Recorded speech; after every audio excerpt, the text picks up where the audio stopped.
Hello everyone, this is for புன்னகையுடன் பயணிப்போம் YouTube channel.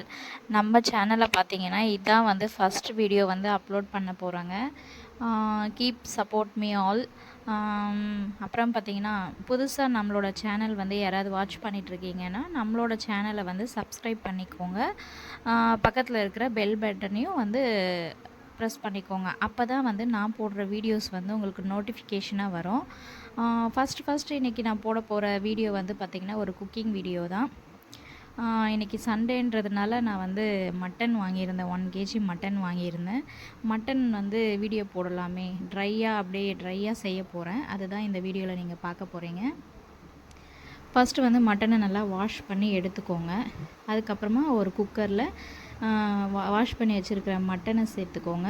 அதுக்கப்புறமா ஒரு வெங்காயத்தை வந்து நீல வாக்கில் வெட்டி வெங்காயமும் அதோடு சேர்த்துக்கோங்க.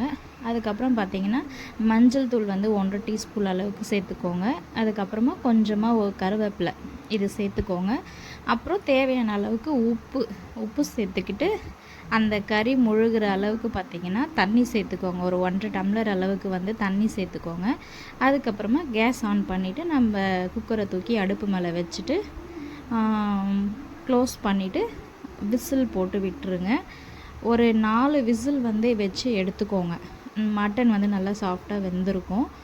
அப்புறம் பார்த்திங்கன்னா ஒரு கடாயில் பார்த்திங்கன்னா எண்ணெய் சேர்த்துக்கோங்க. நான் வந்து சோம்பு, பட்டை இதெல்லாம் ஸ்பைசஸ்லாம் ஆட் பண்ணிக்கிட்டேன். சோம்பு, பட்டை, சீரகம் இதெல்லாம் வந்து ஆட் பண்ணிவிட்டு அது பொரிஞ்ச உடனே பார்த்திங்கன்னா வெட்டி வச்சுருக்கிற வெங்காயத்தை சேர்த்து நல்லா ப்ரௌனிஷாக வர வரலும் பார்த்திங்கன்னா நான் வதக்கி எடுத்துக்கிட்டேங்க.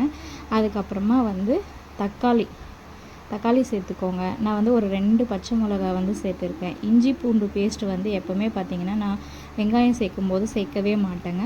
தக்காளி வந்து சேர்த்து நல்லா அதுக்கு தேவையான அளவுக்கு கொஞ்சம் தக்காளி வதங்குற அளவுக்கு உப்பு சேர்த்து வதங்கின பிறகு தான் வந்து பார்த்திங்கன்னா நான் வந்து இஞ்சி பூண்டு பேஸ்ட்டே ஆட் பண்ணேன். அப்போ தான் பார்த்திங்கன்னா உங்களுக்கு வந்து அடி பிடிக்காமல் நல்லாயிருக்கும். பார்த்திங்களா, மட்டன் வந்து வேக வச்சு எடுத்துட்டேன். நல்லா குக் ஆகிருக்கு. நான் பசங்களுக்கெலாம் பார்த்திங்கன்னா நான் இதுலேயே கொஞ்சம் சூப்பும் கேட்டாங்கன்னா சூப் எடுத்து கொடுத்துருவேன். அவங்க வந்து சூப்பாக சாப்பிட்டுப்பாங்க. அப்புறம் பார்த்திங்கன்னா தக்காளி வெந்த பிறகு கொஞ்சமாக கருவேப்பிலை வந்து சேர்த்துக்கோங்க. கருவேப்பிலை சேர்த்து நல்லா வந்து கலந்து விட்டுக்கோங்க. அப்புறம் தான் இஞ்சி பூண்டு பேஸ்ட் வந்து ஆட் பண்ணணும். நல்லா பச்சை வாசனை போகிற அளவுக்கு வந்து நல்லா ஃப்ரை பண்ணி எடுத்துக்கோங்க. அதுக்கப்புறமா பார்த்திங்கன்னா கறி வந்து சேர்த்துக்கோங்க.